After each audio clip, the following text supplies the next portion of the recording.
Bonjour à tous. Alors aujourd'hui une petite vidéo pour parler du lys de feu. C'est une fleur absolument exceptionnelle et pour moi elle est vraiment le symbole de la résilience de la nature et de cette capacité qu'ont les différents éléments de la nature en fait à être cohérents les uns avec les autres. Le lys de feu, aussi appelé Cyrtanthus angustifolius en latin, le lys de feu est très particulier parce qu'il est pyrophile. Il faut savoir que dans la nature, les bulbes et les graines ont toutes sortes de stratégies pour germer. La plupart, c'est climatique. Ça peut dépendre d'un certain taux de lumière. Ça peut dépendre de la présence d'autres végétaux et donc d'une certaine diversité dans l'écosystème qui va faire que les plantes vont germer. Mais le lys de feu, il est particulier parce que lui, ce qu'il fait germer, c'est le feu. Quand il y a eu présence de feu, à peu près 9 jours après, on voit la levée du lys de feu. C'est-à-dire que quand il y a un incendie de forêt et que la terre est brûlante, eh bien, cette chaleur active la levée de dormance des bulbes du lys de feu. Ce qui fait qu'on voit donc ces petites fleurs rouges qui vont jaillir sur les cendres des forêts à peu près 9 jours après. Ces petites fleurs rouges, elles vont attirer des oiseaux, des insectes qui vont venir les butiner et tout ce processus va activer la régénération, la renaissance de la forêt. Et donc c'est le lys de feu qui est l'agent de cette renaissance parce que c'est lui qui va faire venir les insectes, les oiseaux, c'est lui qui le premier va jaillir des cendres. Et ensuite, quand la forêt a atteint, grâce au lys de feu, un certain stade de régénération, la plante va retourner dans son bulbe. Une fois sa mission accomplie, elle retourne dans son bulbe. Et donc c'est assez extraordinaire parce qu'on voit là que la nature a comme intégré en son sein un système de réinitialisation qui lui permet, quand elle est profondément éprouvée, quand elle vit un incendie, de trouver en elle-même toutes les ressources pour repartir, pour que le cycle puisse repartir. Et c'est assez incroyable de voir comment le lys de feu, qui est une plante, donc on pourrait dire un élément particulier de l'écosystème, en fait a une place qui est cohérente avec l'ensemble de l'écosystème et il a une fonction très précise, c'est de faire renaître la forêt. Cette idée que chaque élément a une place par rapport à l'ensemble, ça nous fait réaliser qu'en fait la nature elle est systémique, elle fonctionne en système. Des éléments qui paraissent séparés sont en fait cohérents les uns par rapport aux autres et chacun a une fonction par rapport à l'ensemble. Si on le regarde isolément, on peut se dire que le lys de feu, il vit sa vie. C'est-à-dire juste, il fait chaud, alors lui ça le réveille et du coup, il germe. Et peut-être qu'aussi, quelque part, c'est favorable pour lui. Parce que du coup, vu que tout a brûlé, il n'a plus de concurrent, donc il peut tranquillement se développer. Et puis une fois que la forêt reprend ses droits, il retourne dormir en attendant le moment où il sera tranquille, parce qu'il n'y aura plus personne, parce que tout aura rebrûlé. Donc d'un côté, on peut dire que c'est une stratégie qui est favorable à l'espèce du lys de feu, mais étant favorable à l'espèce du lys de feu, elle prend aussi un sens par rapport à l'ensemble de la forêt. Donc ça, c'est le fonctionnement dit systémique. Et c'est très intéressant parce que nous, êtres humains, nous sommes totalement systémiques. D'ailleurs, la psychologie, ce qu'on appelle la psychologie systémique, pour moi, c'est l'une des psychologies les plus riches parce qu'elle prend en compte le contexte, l'écosystème au sens large, au sens humain, et la famille, la lignée. Et en fait, tout ça, on voit que l'individu, avec sa vie qui peut paraître individuelle, avec ses préoccupations qui peuvent paraître égoïstes, et bien même ces préoccupations qui sont tournées vers lui, même ces tendances individuelles, vont avoir un sens par rapport à l'ensemble. Et en fait, vont équilibrer l'ensemble. J'ai découvert cette plante grâce à la super série d'Arte qui s'appelle Les super pouvoirs des plantes. et en fait, quand j'ai vu cette vidéo, j'avais des frissons partout en fait. Le lys de feu, c'est une fleur qui me parle. Et il y a des gens qui disent que nous sommes à l'image de la nature. Mais ça va beaucoup plus loin que ça. Nous sommes la nature. Et on est vraiment le produit de la nature. Et des cycles de la nature. On est le produit de la lumière. C'est parce qu'il y a de la lumière que nous avons des pupilles sur lesquelles va se refléter la lumière et ce qui va nous permettre ensuite de construire une image. En fait, on est entièrement construit sur la nature. Je pense aussi que c'est pour ça que dans beaucoup de systèmes de croyances dits primitifs, il y a toujours ce rapport à la nature, l'idée qu'il y a des animaux totems, que les plantes ont un esprit, que les plantes peuvent nous parler. Eh bien, d'une certaine façon, je crois un peu en ça. C'est-à-dire que moi, quand j'ai vu ce documentaire sur le lys de feu, j'ai eu des frissons partout. Et c'est un peu comme si, d'une certaine façon, l'esprit de la plante m'avait parlé. On va dire que si j'étais un natif, si j'étais un Amérindien, si j'étais quelqu'un qui a grandi et qui a été élevé avec la sensibilité des peuples premiers, en fait, je me serais dit que ce frisson que je ressens et ce sentiment presque de parenté, moi j'ai vraiment eu ce sentiment-là, je me rappelle quand j'ai regardé le documentaire, je me suis dit, mais en fait, je suis un lys de feu. Je suis lys de feu. Et j'ai vraiment... ça fait vraiment super perché, on va faire une secte. Mais vraiment, j'ai eu ce sentiment-là. Parce que nous ne sommes pas séparés de la nature. Et en fait, toutes les capacités qu'a la nature, toutes les ressources qu'a la nature font écho, sont des miroirs de choses que nous avons en nous-mêmes, de potentiel que nous avons en nous-mêmes. Et donc c'est pour ça qu'on peut tout à fait être très sensible à certains animaux ou à certaines plantes. Elles peuvent nous parler, elles peuvent d'une certaine façon nous enseigner. C'est pour ça que moi je pense que les peuples premiers ne disent pas des conneries. Je sais qu'en Occident on a ce truc, tu vois, de se dire que nous, on est les seuls à avoir une véritable science, à avoir une véritable rigueur, et qu'en fait tout ce que pensent les autres, tout ce qui n'a pas été vérifié et standardisé selon notre modèle, ce sont des crétins, des ahuris, des naïfs, des gens qui sont dans la superstition. Freud pensait ça. Freud pensait que les peuples premiers étaient à un niveau de pensée infantile. Vous voyez? Et je pense qu'en Occident, il y a quelque chose comme ça, en fait, mais qui est devenu très naturel, en fait. C'est-à-dire que on part du principe que nous avons la vérité, avec notre système d'analyse, qui est entièrement basé en fait, sur le visible, sur des instruments de mesure visibles, c'est-à-dire dans ce qu'on appelle la science. Et on a complètement laissé de côté tout ce qui est de l'ordre en fait, de l'intuitif et tout, du ressenti, parce que d'un point de vue occidental, bah, c'est un peu dangereux, c'est un peu des grosses âneries, voilà, c'est quelque chose qui n'a aucune valeur. Et qui ne doit pas être écouté. Et je trouve que c'est dommage en fait. Je pense qu'on se coupe de beaucoup en fait quand on n'est pas capable de prendre en compte le ressenti, l'intuition, l'imaginaire, la projection, enfin bref, tout ce qui est de l'ordre un peu du mysticisme, de l'artistique. Pour moi ça a une place assez importante et ça n'empêche pas d'étudier à côté et d'être rigoureux en fait. Et bon bref, où est-ce que je voulais en venir? Bref, je me suis senti je vais assumer d'être un peu perché, voilà. En gros, moi, je me suis senti une correspondance avec le lys de feu. Et cette fleur m'a fasciné. Le lys de feu m'a renvoyé à certaines périodes de ma vie où, quelque part, moi-même, j'ai connu un peu cette expérience, vous voyez, d'être comme une terre brûlée, comme une forêt dévastée. Et de cette épreuve, j'ai trouvé en moi des ressources nouvelles qui en fait dormaient et qui attendaient quelque part l'épreuve pour se réveiller. Et vraiment, quand j'ai travaillé sur cette plante, quand j'ai un peu regardé comment ça fonctionnait, un lys de feu, eh bien, ça m'a vraiment fait penser en fait à ce que je vis avec la méditation.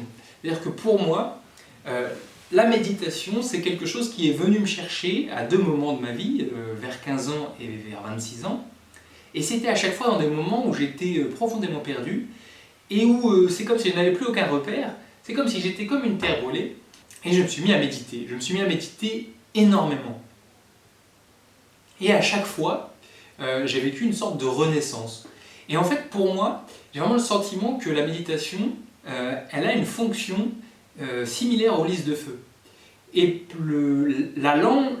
l'énergie pour aller méditer, il me vient souvent quand je suis énormément dans la merde. Et en fait, j'ai l'impression, des fois, je me dis même, purée, il faudrait que je sois énormément dans la merde, parce que quand je suis dans la merde, je me mets à fonctionner de la bonne façon, je me mets à méditer tous les jours très fort et tout, j'ai des intuitions, j'ai des nouvelles possibilités qui s'ouvrent à chaque fois, ça s'est démontré à chaque fois, j'ai fait des nouvelles rencontres, il y a tout qui s'ouvre à chaque fois, mais parce que j'étais tellement éprouvé que la seule possibilité que j'avais, c'était de plonger à l'intérieur.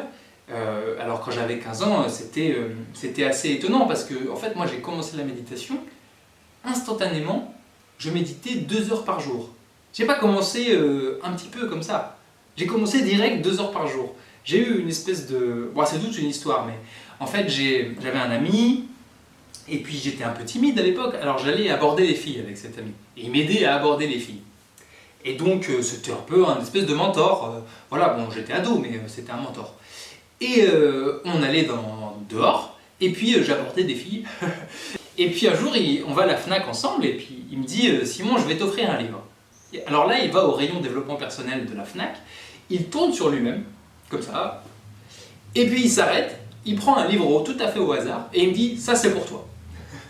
Et il m'achète un livre. Et le livre qu'il m'a acheté, c'était Technique de visualisation créatrice de Shakti Gawain. Un livre très très perché sur la méditation, voilà, avec un peu tous les trucs de base, le scan corporel, apprendre à faire des affirmations tous les jours, tous les trucs un peu de base, un peu New Age, tout ça. Et en fait, ça a fonctionné, mais de fou. C'est-à-dire que du moment que j'ai ouvert ce livre, je ne l'ai plus lâché. Je l'ai tellement lu et relu qu'il était jauni par mes mains. Et je me suis mis à méditer, mais tous les jours, avec une espèce de passion. C'était complètement dingue en fait. C'était, enfin, en termes d'expérience subjective, ce que j'ai vécu, c'était incroyable que quelque chose me passionne, m'anime autant et sur une aussi longue durée parce que je n'ai jamais cessé en fait. Aujourd'hui j'ai 33 ans et j'ai jamais cessé en fait. Et c'est venu d'un pote qui a pris un livre au hasard en tournant sur lui-même. Je peux vous dire que des livres on m'en a offert dans ma vie. Hein. J'en ai plein, enfin tu vois, souvent aux anniversaires, au machin, on t'offre un livre. La plupart ils finissent dans la bibliothèque, des fois je les lis même pas, ou je les lis et puis je les oublie. Tu vois. Là, il a pris un livre au hasard comme ça et ça a changé ma vie. Et non seulement ça a changé ma vie, mais j'ai pratiqué. C'est ça qui était un peu étonnant parce que j'avais 15 ans, moi j'étais un gamin en foyer et tout, j'étais assez agité. Et en fait, le contact avec ce livre, avec la méditation, ça a réveillé une mémoire. Enfin, moi je le vis comme ça. Hein. Je suis un peu, vous savez, je suis un petit peu perché moi, comme garçon. Et je pense que en fait, ça a réveillé une sorte de mémoire. Je crois que nous existons au-delà de cette vie, et certainement que peut-être dans une vie antérieure, en tout cas quelque chose en moi avait un goût pour la méditation et une pratique extrêmement développée, et en fait ça a réveillé ça. Parce que c'est pas normal en fait, c'est juste pas normal quand t'as 15 ans de te mettre à méditer autant, et surtout avec une telle diligence, enfin c'est pas normal. Et donc c'était une période de ma vie où j'étais extrêmement perdu, hein. J'en ai déjà parlé, mais bon, l'adolescence, moi j'avais mon père en prison, ma mère en clinique, enfin j'ai eu une vie bien hardcore.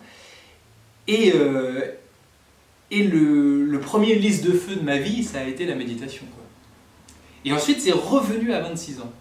C'est-à-dire que ça m'est resté, hein, j'ai toujours continué à pratiquer, donc au début énormément, puis après j'étais un peu irrégulier. On va dire de 15 à 17 ans, pendant une période assez longue quand même, hein, je méditais vraiment beaucoup, tous les jours, tout le temps et tout. Dès que j'avais du temps libre, j'allais dans les bois pour méditer. J'étais vraiment à fond, quoi. Et puis après, il y a eu une phase où j'ai beaucoup moins médité, mais je méditais quand même, moins. Et ensuite, c'est vers 26 ans, où j'ai vraiment eu des difficultés très très fortes. Et à un tel point, enfin en mode vraiment au fond du trou, quoi, tentative de suicide, tout, quoi. J'étais au fond du panier. Je pouvais plus sortir de chez moi, je faisais des crises d'angoisse à répétition, enfin c'était le fond du trou. Et bien c'est revenu. Je me rappelle même, j'avais écrit sur des papiers en énorme que je collais au mur, j'avais mis il faut que tu médites. Médite, médite, médite. Médite tous les jours, tout le temps. Et j'avais des calendriers et à chaque fois que je méditais, je faisais une croix. Et il fallait que tous les jours, il y ait des croix tout le temps. Et que ça s'arrête jamais, tu vois. Parce que il fallait que c'était les seuls moments où j'arrivais à sortir de mon marasme mental, c'était dans la méditation en fait. Et donc j'ai médité, et puis c'est comme ça qu'à un moment donné, j'ai eu une sorte de révélation. Et j'ai voulu aller au monastère bouddhiste et tout. Donc j'ai vécu au village des Pruniers. Et quand je suis arrivé, j'avais les cheveux plus longs qu'aujourd'hui, et je me suis rasé la tête, je suis allé voir les grands frères et tout du monastère, je leur ai dit voilà, moi je veux être moine bouddhiste, de toute façon, voilà, moi je sais que c'est ça, je peux rien faire d'autre, voilà. Et puis donc le grand frère du monastère, quand il me voit débouler comme ça, il me dit bah écoute, c'est pas comme ça que ça se passe, tu peux pas arriver toi-même te raser et devenir moine. Et donc ils m'ont dit, mais par contre, si tu veux, tu peux rester 1 an et travailler à la ferme.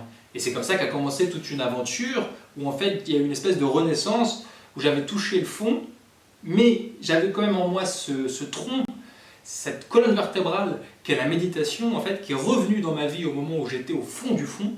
Et en fait, à chaque fois que j'ai touché un fond dans ma vie, la méditation a fait renaître de la forêt, quoi. Et donc pour moi, la méditation, c'est mon lys de feu. C'est vraiment, quand tout est cramé, je peux tout faire renaître. Ça me fait penser à la chanson de Cabrel. Vous pouvez détruire tout ce qu'il vous plaira, elle n'aura qu'à ouvrir l'espace de ses bras pour tout reconstruire.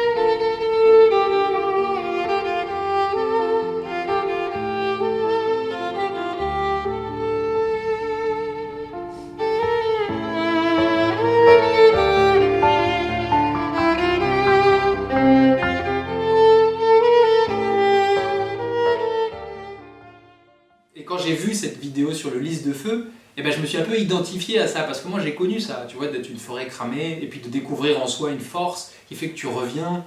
Peut-être que vous aussi, vous avez à votre façon un lys de feu en vous, peut-être qu'à un moment donné dans votre vie, vous avez brûlé, et que vous êtes parvenu à vous relever, et que pour ça, vous avez dû trouver en vous des ressources. Alors peut-être que c'était la méditation, la prière, peut-être que c'était le sport, peut-être que c'était la danse, le théâtre, je sais pas. Mais en tout cas, ça m'intéresse. Donc voilà, si vous voulez laisser un petit commentaire. Je vous dis très bonne journée et à bientôt.